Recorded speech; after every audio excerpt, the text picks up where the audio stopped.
It is the day after the first college football playoff rankings. Welcome in. This is Three Man Front. Pat Landrum, Molly, Conrad, under the weather. Hope to have him back in studio tomorrow. But everything kind of went as planned. Most people thought that the SEC and the Big Ten, that they would dominate the top four spots, and that's exactly what happened. We'll spend a great deal of time today kind of breaking that down, giving you our thoughts on what it potentially could look like moving forward as Ohio State gets the number one nod as the number one team in America, followed then by Indiana, Texas A&M, and Bama.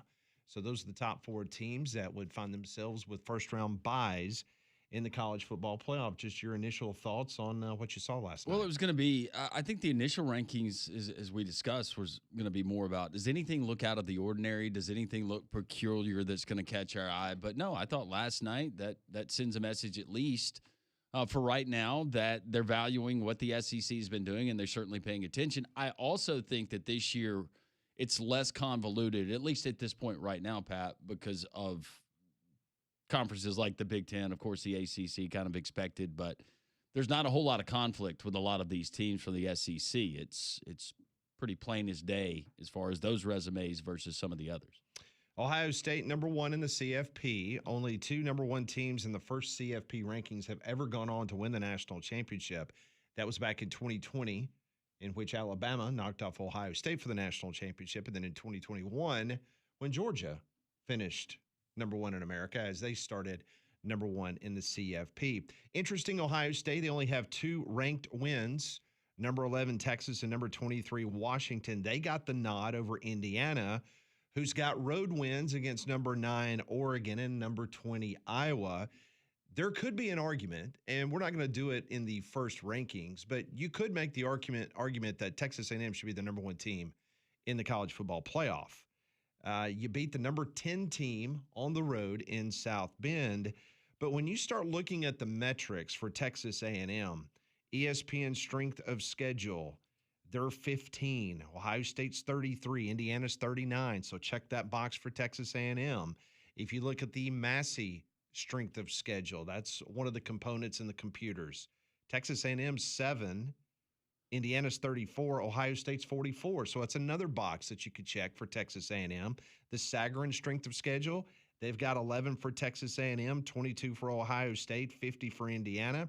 And then the ESPN strength of record, they've got A&M number 1, Indiana 2, and Ohio State 3. So I just gave you 4 strength of schedule metrics that lean heavily towards Texas A&M, but Texas A&M is currently number 3. We've got a lot of football left to be played. No reason to burst a blood vessel after the first rankings to rant and rave about the Big Ten being ranked over the SEC, but I just gave you just some easy, accessible metrics for folks to look at, and Texas A&M is better than Indiana and Ohio State. Yeah, but yes, but you're right in what you said. I think the committee looks at this and they say, we will cross that bridge when we come to it. There's no reason to split hairs right now because of the games that Texas A&M has left and some of the games that the two teams above them have left. I think it works it out. I didn't have a major problem with any of the rankings last night. Okay. Not a huge problem. Okay. I thought that as far as are we going to get transparency, I guess we'll find out in the coming weeks. But I thought that for all intents and purposes, what do these rankings mean? We've seen them shift in the past where you've got an Oregon team that they keep voting, and then all of a sudden you see the jump by the SEC. So hopefully it works out that way for the conference this year. Well, it'll be interesting because all this talk about strength of schedule, I just gave you 4 metrics that overwhelmingly Texas A&M is better than Ohio State and Indiana, but that did not come into play last night. So what's the whole point of belly aching during the offseason about this and that? And once again, here we go. We're going to go down that same path. Meanwhile, Alabama, they have wins against number 5, number 16, number 22, and 25. They have the most impressive win on anybody's resume. They beat number 5 on the road at Georgia. No other team in America has that type of win. It was interesting because Mack Rhodes, who is the chairperson, after they had their ESPN Dog and Pony show, what they ended up doing after that is that he has a press conference. He has a video Zoom with members of the media, And this was one of the questions that he was asked last night.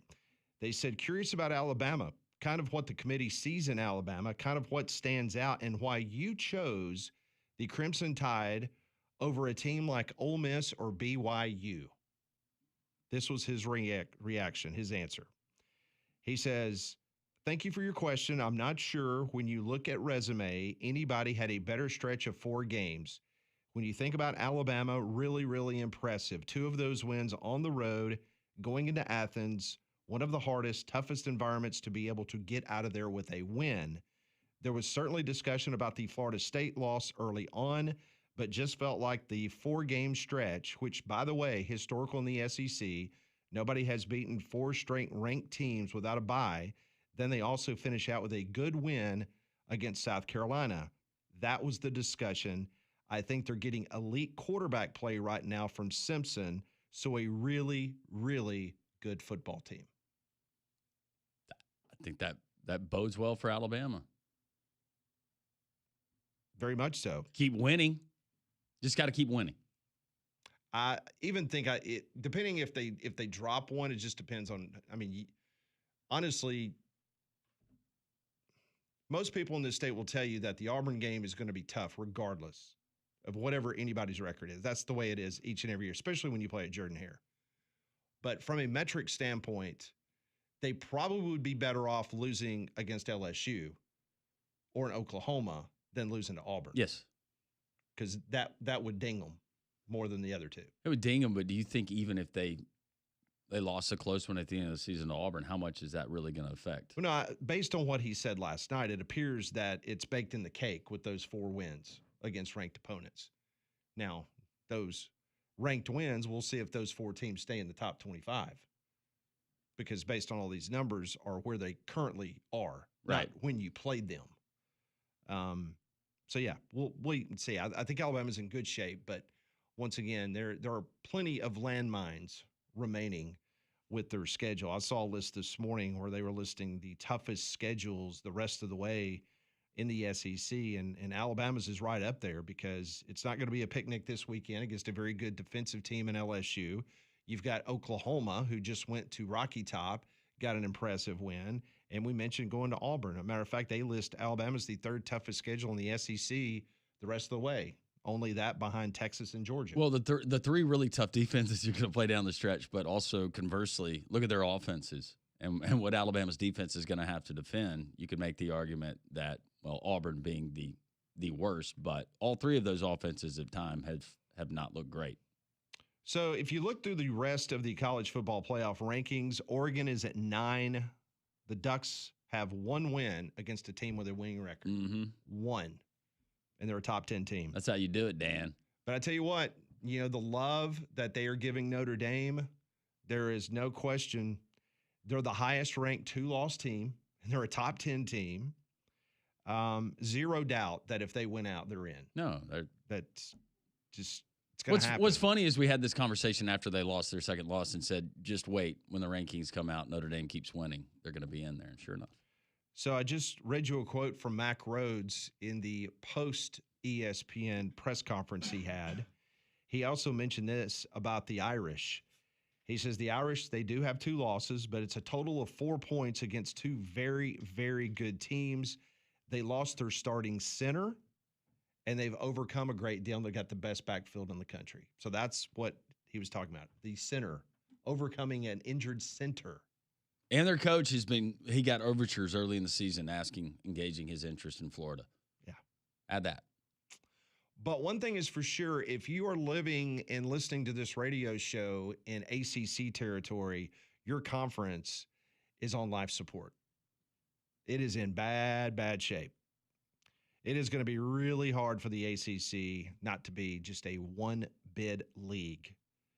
The committee's ranking of Louisville at 15, Miami at 18. It's indicative of what they think of the conference. I mean, think about that. Miami has a win over the number 10 team in America and Notre Dame, and you're 18th.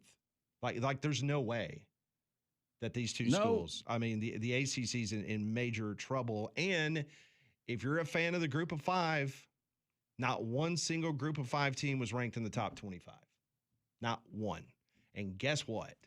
An ACC champion is going to get to go to the college football playoff, and a group of 5 team is going to get to go to the college football playoff, and it's going to knock a really good football team out of the college football playoff. Yep. And it might be Texas, it might be Oklahoma, based on the way the current hierarchy is. So once again, we always talk about we just want the best, right? You don't want gifts, especially in the college football playoff. But the ACC is going to get a gift, and so is the group of 5. I mean, look at what the ACC. When Virginia is in the conversation. But you know what? The ACC, they can blame themselves. Miami, once again, Georgia Tech, you were on a paper-thin resume. You didn't have room to lose. And then what we got this last weekend. Should be a lot of fun. So if the playoffs were played this weekend, Alabama would have a bye, and they would await the winner of Memphis and Georgia. Ole Miss would be playing Virginia in the first round. The winner of that game would get Texas A&M. And that's it for the SEC. It'd be Bama, Georgia, Ole Miss, and Texas A&M. So there'd be 4 teams from the conference in the college football playoff if it started today. Let's go. Kick it off. Let's crown champions. But overall, there was not a mass hysteria, folks. Irritated, because we all understand it's the first one. But we'll see if Mack Rhodes and the committee will continue on the road that they were trying to pronounce last night in regards to certain aspects and analytics that they're using. So we will see. Coming up a little bit later this hour, we'll talk to Brian Edwards from Vegas Insider, also the voice of the Alabama Crimson Tide. Will join the program. That is Chris Stewart. Trey Wallace will be at 12:30. The new basketball coach at Samford University, he'll join us at 1 o'clock. His team has already lost a game. They lost at Tulane by 13 just the other night, but he's got a big home game coming up on Friday, so we'll talk to him about that. Remember yesterday we were telling you about a comment that was coming out of Louisiana. Well, actually, it was coming out of Atlanta, where Shaquille O'Neal currently resides. He made an article, actually a quote in an article at USA Weekly, in which he was basically saying, you know what, hearing that Nick Saban is having conversations with LSU. Well, Verge Asbury, who is the interim athletics director at LSU, he went on the Matt Moscona show yesterday. Take a listen to his answer about Nick Saban being in play as the next head coach of the Bengal Tigers. Are you or anyone affiliated with LSU having conversations with Nick Saban? Nick Saban and I have a standing conversation probably every 2 to 3 weeks. We're good friends, first of all. No way he's coming back to football, okay? Miss Terry's not going to let him. So Okay. That's not going to happen. If he was and he was interested, I'll go drive down there and pick him up right now and bring him back. Okay, wait. So, wait, Verge, you're saying no shot. I think that has run its course, okay? Okay. There you go. How about that? Verge Osbury talks to Nick Saban a couple times every week or two, and hopefully that puts to bed all this ridiculousness that has been said over the last couple weeks about Nick Saban being the next coach at LSU. It will for a while until another job comes open that they can try to loosely link Nick Saban to. But we weren't entertaining any of this, were we? I mean, I certainly wasn't. No. And I think any legitimate media person in Louisiana wasn't either. No. Trying to connect the dots or whatever the case may be. But I even saw a podcast with Kirk Herbstreit, and Herbstreit was asked about it, and he was like, no way. Said he is absolutely loves doing what he's doing. There's no pressure whatsoever. He can just, fly in, do game day, fly back out, do his thing. So Better chance of Jimbo getting that job than Nick Saban. I think you're right. And now that the guy that hired Jimbo at Texas A&M has been fired, it's probably less likely.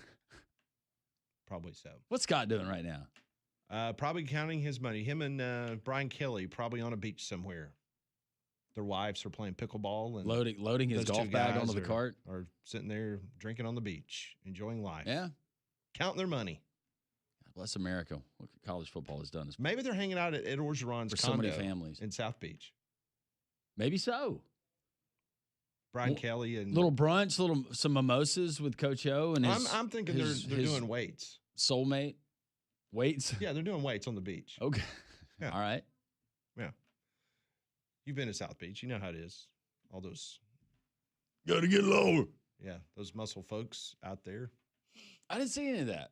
It's a lot of other stuff. A lot of boas. I didn't see a lot of boas either. Not the snakes. No, there were a lot of people. There were a lot of people down there. Not the snakes. Yeah. All right, we will. Feather boa. Yes, we'll open up the phone lines at 1-800-239-WJOX. We got a thought or two about the college football playoff rankings last night.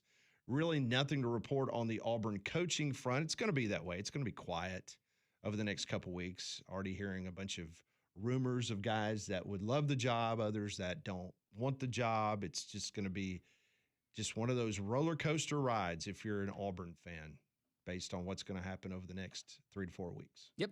So just get ready. You're going to hear a lot of stuff. But until John Cohen gets up there and makes the announcement. Yep. The one-man committee. Got to be careful what you listen to and what you believe. We will get to your text as well, 205-834-9450. This is Three Man Front on Jocks.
It is 10:20 here on Jocks Three Man Front. We were telling you that the head basketball coach, Lenny Acuff of Sanford University, he's going to join the show at 1 o'clock. And UAB and Sanford just had a joint announcement, and this is really cool. This is exciting. That UAB and Sanford men's basketball, they have announced a 3-game men's basketball series between the two schools. I mean, this is outstanding. I mean, the two schools just miles apart. Obviously, you've got UAB on the south side in Birmingham, Sanford right over the hill from UAB in Homewood. This is great. UAB leads the all-time series 4-0, and they have not played since the 2009-2010 season. So it's been almost 16 years. Now, the series is going to begin in the 2026-27 season.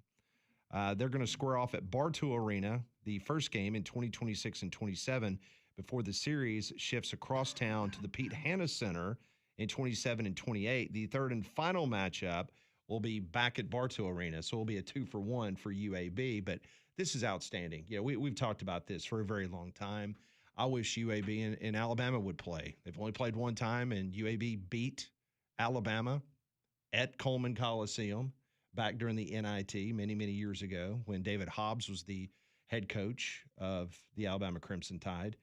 And I think all teams in the state, especially in basketball, they should play each other. Why not have a 3-day event or a 2-day event where you got round robin or you have certain matchups? If there's certain schools that don't want to do it, but we showcase it right down here at Legacy Arena. I mean, Auburn has played UAB, but it's like Alabama. Alabama will bring in the Wake Forest and all these other schools to play at Boutwell Auditorium, but you won't play UAB. I mean, it's ridiculous. Play ball. What's the big fear? No, and it generates buzz and kind of tips off the basketball season for fans in this state. And yeah. And every coach that we've asked and proposed the idea to here in this state. Now, I realize that scheduling is really, really tough for these coaches to try to make it all work logistically. But if we could do something like this, I think it would be huge. Well, I mean, take the other night. I mean, you've got these first games. UAB played Mississippi Valley. That was a joke. UAB wins by 50-something. You had Bethune-Cookman, who ended up almost beating Auburn. That was very interesting, but typically that is not going to be a game. And you had Bama taking on North Dakota. So, I mean, it would make more sense to, like you said, have it at Legacy. You know, have you a doubleheader, you know, where you take Sanford, UAB, Alabama, and Auburn, and those 4 teams. Auburn play Troy, Alabama play South Alabama, UAB take on Sanford, Jack State. You got, I'd have to have all of our schools on a map right now, but you get it. Yep, we could do it. Hats off to you could have some even if they're not D1, have some FCS games. But hats off to UAB and Sanford. 3-game series coming up and starting in the 2026-27 season. First one at Bartow, then the Pete Hanna Center, then back to Bartow. So hats off to all the folks involved for making that happen. Yeah, hoops a lot better in this state than it once was. Sure. 800-239-WJOX. That's the phone line to get in, or 205-834-9450 on the text line. Let's go to Parker. Parker, welcome in. Good morning, y'all. How are y'all doing? Doing well. Hope you are. I'm doing great. Love listening to y'all every day. So I got like a what if question for Bama. So let's say, you know, I know we got 4 games ahead of us. Well, really 3, but I mean, we still got Eastern Illinois, but you never know what might happen. But if Bama were to win out and lose, so the loser of the SEC title game is going to get a spot in the playoff. Is that right? Yeah, just like Texas did last year. Okay, so Bama could lose to, yeah. Okay, so that's really what I was wondering is if Bama were to lose in that title game, they're not going to penalize Alabama, right? Yeah, I mean, Parker, based on the current analytics as of this moment, Alabama could lose a game in the regular season, still make it to the SEC championship game, and lose, even with those, you know, multiple losses over the next month. And according to the analytics, they still have a 90 to 93% chance of making the college football playoff. I just want to get in. I feel like we're a great team, but we just got to be able to stop the run. And you guys do a great job. I'm down in Pensacola, but listen to y'all every day on the app. And, Thank you, Parker. Appreciate Parker. that. You guys do a great job. Keep up the good work and roll Tide, y'all. Thank you very much. Thanks for listening down at the beach. I'm sure it's very pretty down there right now. It's the best time to go, right? 800 only if 239 we knew someone that had WJLX. property on the Gulf of America. Yes. I love it there this time of year. Maybe we'll ask somebody on Tuesday if we know anybody. Yeah, we can do that. Let's take you to the text line now, 205-834-9450. And this one says, about putting to bed the idea that Nick Saban will return to coaching, why doesn't Saban put it to bed? Well, they asked him like 2 weeks ago, and he pretty much doing what I'm doing. My name is Terry, ESPN. Da-da-da-da.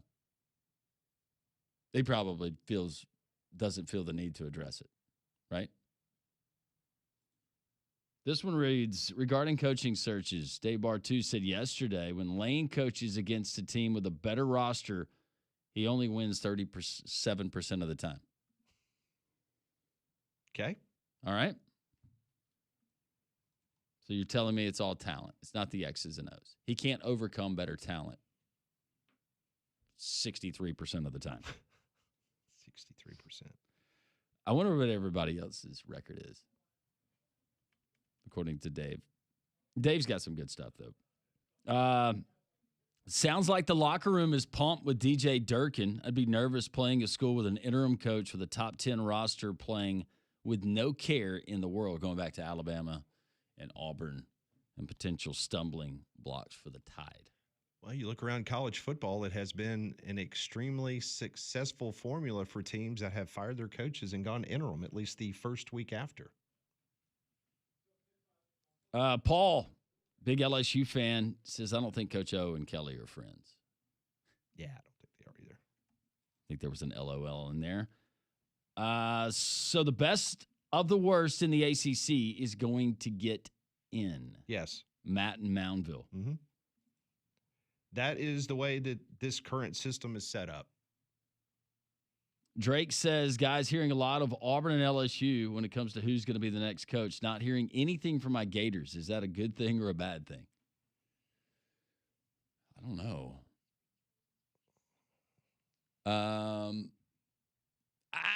With that particular search, you never know. Maybe they're swinging and missing, or maybe there's some really good stuff going on. I wouldn't read too much into it either way if you're not hearing a lot of buzz. Maybe programs are getting better at zipping things up regarding their searches. Or Strickland is striking out everywhere. And maybe they know, especially with the teams in the SEC, if there are some common names that they're approaching that they need to be bottled up. But is Dre Kirkpatrick Jr.'s career at Bama over with? Someone asking. Based on what the head football coach said Monday, I would say that it's in serious jeopardy. Darren from Tennessee, man, if Alabama can find a consistent run game that we can use play action, watch out. Well, like we've said before, not being a smart aleck, but we've said this before, you're to the point of the season where, statistically speaking, you're not going to see a varying degree of what you currently have. I think it pretty much is what it is. Let's go back to the phone lines. Let's go to, our buddy Glenn is in Colorado. Hey, Glenn. Hey, guys. Good morning. Hey, how's it going? Good. How's the ministry? Hey, I just want to it's going good. A little slow, but good. And the time, I've not spent a lot of time watching football. I've watched some Bama games when I can and kind of kept it at that. My family's a little bit happy, but last week we're like, hey, can we watch the Bama game? So it's good. We just don't have the time to watch it. We still love it. I want to make one comment and ask you guys a question. The first comment, and I don't want to bring in stuff from yesterday, but a lot of people, and I've even heard someone on College Game Day say this, a former coach at my alma mater, something to the effect that these fired coaches have families and faces and, roots. And I would say, look, some of us, like me, have actually coached. I've coached at high school level. I've coached, as you guys know, both in athletic for kids and not being paid. I've been dismissed wrongfully and not paid a dime when I walked out the door. So they need to feel sorry for the fans, not these coaches. So I'll just leave it at that. But guys, can I ask you a question? Is there a way we could have this rule across sporting news that if you're a sports writer and you mention names to fill vacancies like Orgeron or Jimbo Fisher or Dabo Swinney or whoever, that you should have a 2-year ban from writing anything sports related? Can we have that rule? Yeah, no, I don't see that happening. But here's the interesting thing: every now and then you'll get one of those names that gets thrown out in one of those articles, and everybody just looks over it or forgets about it, and then one of those names ends up coming out of nowhere and being the coach. I never saw Brian Kelly getting named at LSU. Well, and that would have seemed ridiculous to me at the time if that was put in an article, because we're all focused on Lincoln Riley.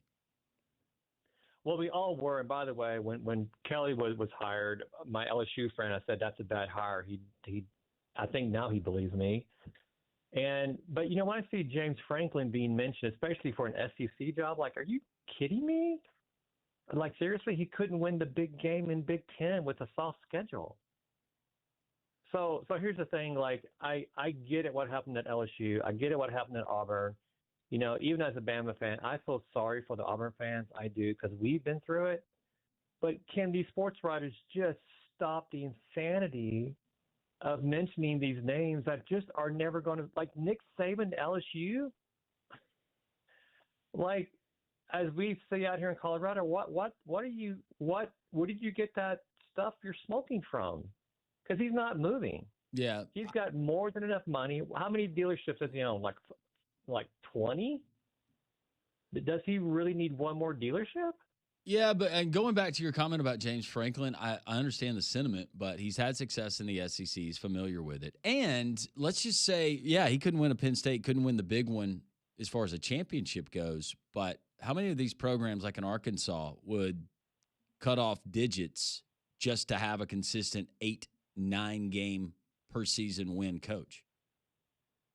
They won't. They won't admit that when they bring him in. Hey, he's gonna bring us championships. But in their mind, in the business sense, 8-9 wins a year, and what you're charging in tickets and what you're asking for from donations, Glenn, that keeps your customers coming back through the door. It's when you start rolling out 4 and 8s and 5 and 7s with James Franklin, that's when the turnstiles start slowing down and some of those envelopes stop coming in. Well, what happens, let's say you get James Franklin. And look, I do believe he's a good coach. I don't know if he's a great coach. I know he's a good coach. But let's say for whatever, he goes to Arkansas. And he sees that Tennessee and Bama and Florida and LSU, they get, and Georgia, well, let's leave Georgia out of this conversation. They get the hot quarterbacks. They get the hot wide receivers. They get the hot, free safeties coming in out of high school. He's not getting those star recruits. So he may win the medium tier schedule in the SEC, but he's not beating the big names. So at that point, it's like, here we go again, like with another guy, like you're good and you can handle a decent medium schedule, but when it comes to the big games, you just can't make it happen. Like looking at Oregon, like I get it. They've got some talent, but are they a great team? Probably not. I don't even think they're a top 8 team. And he couldn't even beat them in his home stadium at night with everyone but the referees wearing white. So, I mean, I hear what you're saying, Landry. I just think when these sports writers throw these names out, they're either doing it for views, trying to get attention, or trying to make their advertisers happy. But in all reality, as we all know, like Auburn, LSU, and Florida, they're probably going to get a guy, like you said, no one expects. Like if Lincoln Riley goes to Florida, I get it. And there's something I want to say real quick. I know you guys are on the clock here. There's LSU. LSU has something that no one else in the college world has, and it Tigers is the on advantage campus. of the night. Well, I was going to say the night games at LSU Tiger Stadium is like no other place, not even the professional level. It's insanely advantageous for LSU. It's a special And that place. is something that no other school, I think, can really match. So, Yep. By the way, I would love to see Lane there. I don't know if he's going to leave Oxford. I think Lane at LSU would just be a fun thing to watch. It Unless would. they're I playing think he's Bama. really, really happy. They would have to offer a whole lot of money for Lane to leave. Well, I think he's staying put.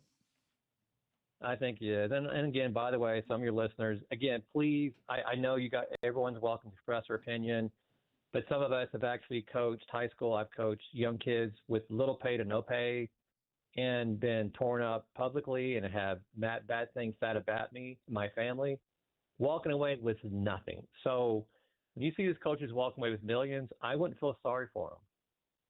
Feel sorry for the fans. That's where your grief should go. Glenn, thank you All so right. much. Say hello to the family for us. I'll do it, guys. Thanks so much. Thank you. We'll continue with the phone calls and your texts. We're going to have Brian Edwards, our Vegas insider, in this hour as well. 3-man front on this Wednesday continues.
We'll talk to Brian Edwards coming up in a few minutes. We'll get his figures, his thoughts, his analytics for the college football world coming up this weekend and some NFL. Well, this college football and NFL weekend, you need to go and check out Big Whiskey's because they are the place for great food of all varieties with a full menu ranging from apps, salads, burgers to steaks. They also have plenty of screens so that you can catch all the games all weekend long. On Fridays, Saturdays, the kitchen is open late. Also, school is back in, so you probably have a lot going on. Let Big Whiskeys do the work with their online ordering and curbside pickup for those busy evenings. So go check them out in the Stadium Trace Village off Highway 459 near the Hoover Met. So we will get the first availability report later this evening for all SEC teams. And some news coming out of LSU this morning, as it appears that LSU linebacker Whit Weeks is doubtful to play Saturday against Alabama.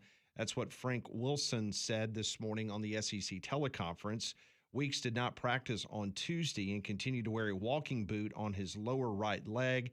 Weeks has missed the past 2 games with an injury in the same ankle that required surgery after the Texas Bowl. Also, Wilson said freshman offensive lineman Carius Kearney is trending in the right direction to play against Alabama after getting hurt in the fourth quarter of LSU's loss at Texas A&M.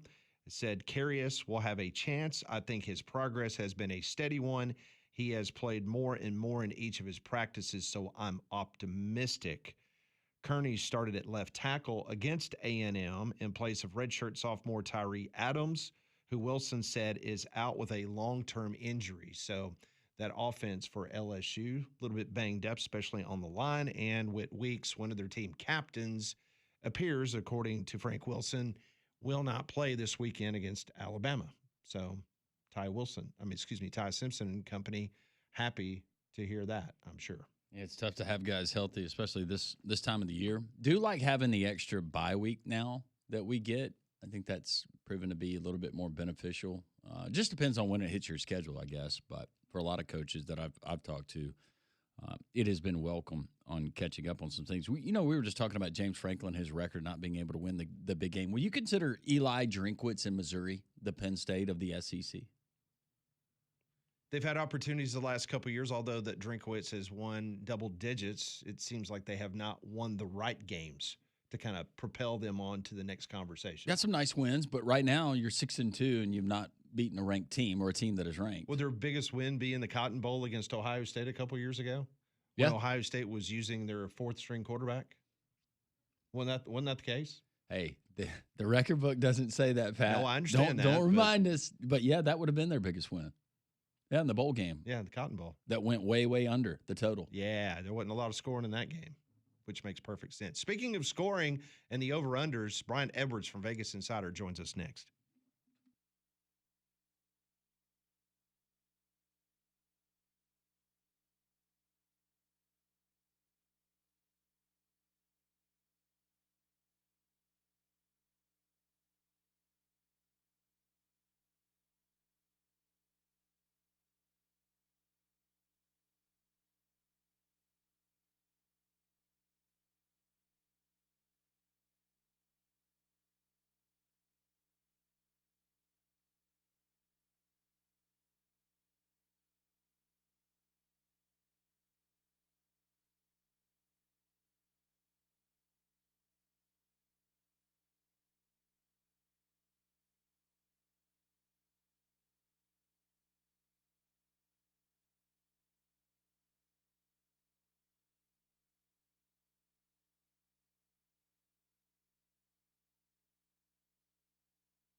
It is 10:46. Welcome back. We've got a big weekend of college football as we're just about a month away from it concluding in the regular season. And joining us, as he does each and every Wednesday from Vegas Insider, MajorWager.com, our main man, Brian Edwards, on the program. Brian, what is the very latest on the Gator coaching search? All these other SEC schools trying to get into the mix, just like Florida is trying to find a new head man.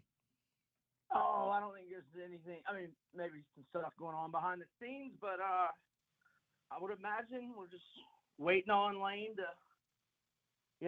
figure it out. But I mean, he doesn't. I don't even know that he knows what he wants to do yet. And I think it all, I'm holding out that hope that maybe the Gators can pull an upset in Oxford. And I'm going up there next weekend, by the way. And then really? they lose the Egg Bowl. But that's probably just wishful thinking. Do you think if the Gators beat Lane Kiffin, do you think Scott Strickland sneaks into the locker room and slides him a contract after the game? Does he just keep walking across midfield and just migrate to the Gator sideline and leave with them? I would imagine and hope that our biggest donors, rather than Starkville Strickland, have already had these conversations with Jimmy Sexton. I would hope so. But y'all come up with some of the best names down there. You had Sunbelt Billy. Now you got Starkville Strickland. That's some good stuff. Yeah. Well, I called him Billy Bob because I didn't want to be like everybody else. Oh, all right. Yeah. But Sunbelt Billy works as well. Okay. All right. So y'all notice how his name isn't popping up for any of these jobs? Yeah, I noticed that. What? Wait, but after Lane, seriously, Brian, what is Plan B? I don't know, man. I don't know. My pinned tweet is my list. So that's my list. I mean, you want me to read it off to you? Yes, because I'm trying to access it now. All right. So it is. I'm sorry, I'm getting there. It's number 1 Kiffin, number 2 Freeman, which is not happening. Number 3 Brom, which I have my doubts whether he'd leave Louisville. 4 Dillingham. I think we could probably get him, but I think he's also an ASU guy. He is. 5 James Franklin. 6 Jed Fish. I know we can get Jed Fish. He went to Florida. So wait a second. So now we're getting down to number 6 and 7 on the Yeah, I know Brian we Edwards can get him. list.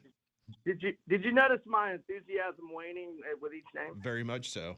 Oh, Mac Brown.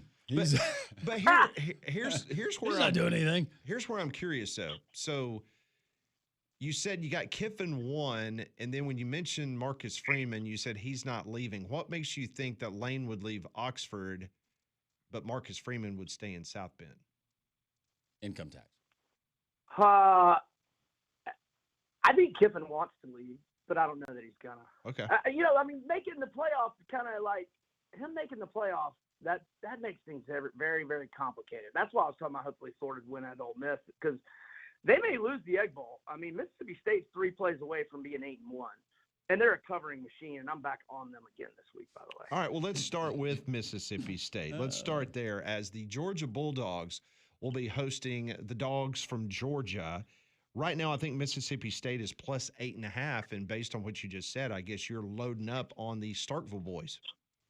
Yeah, absolutely. They are 8-1 against the spread this year. They're 5-0 against the spread at home. They're 14-3 ATS in their last 17. Georgia is an abysmal 4-14-1 against the spread. Their last 19 as a favorite.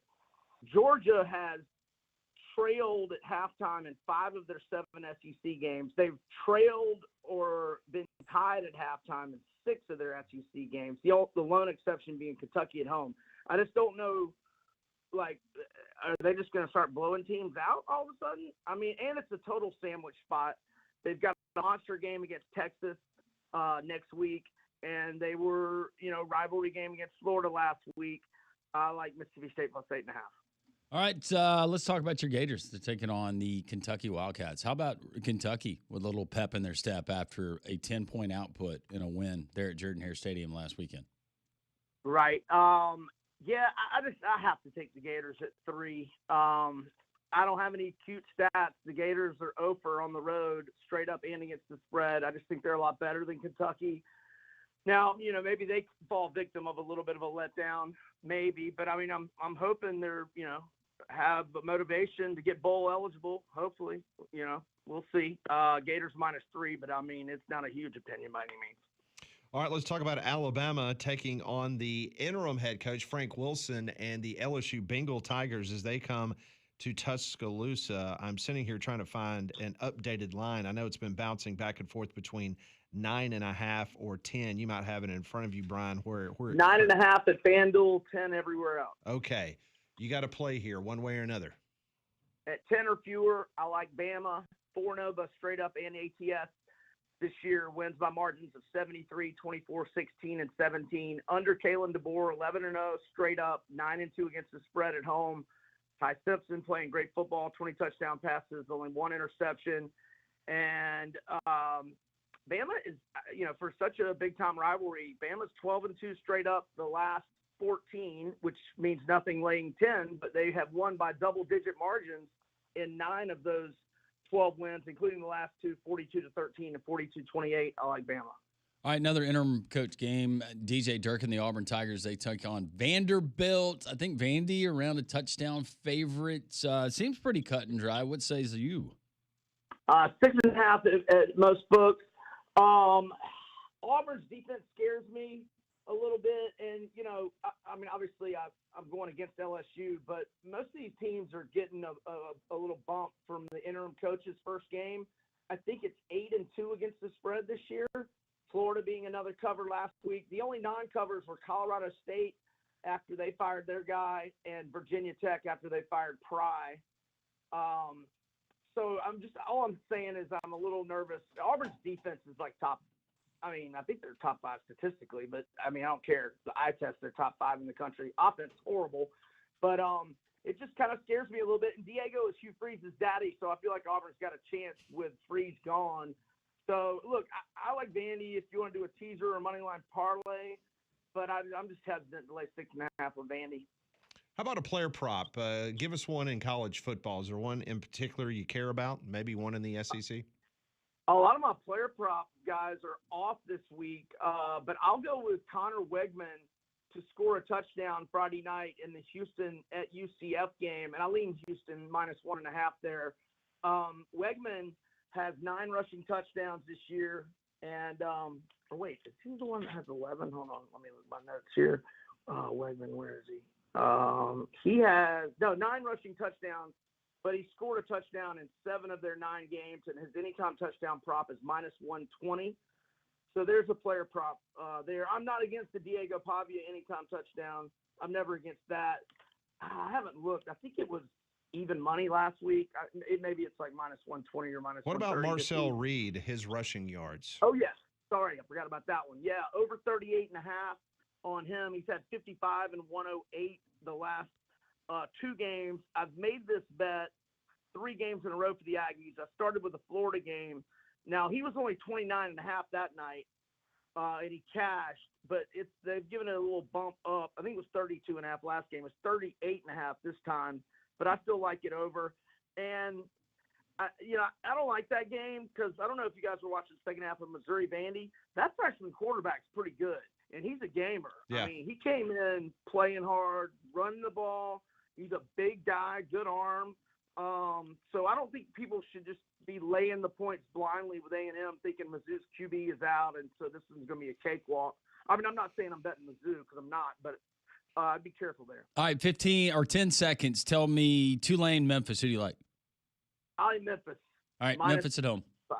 There it is. Memphis at home. Ryan, thank you. We appreciate it. Thanks, gentlemen. Ryan Edwards, our Vegas insider, joining us. A lot to get to.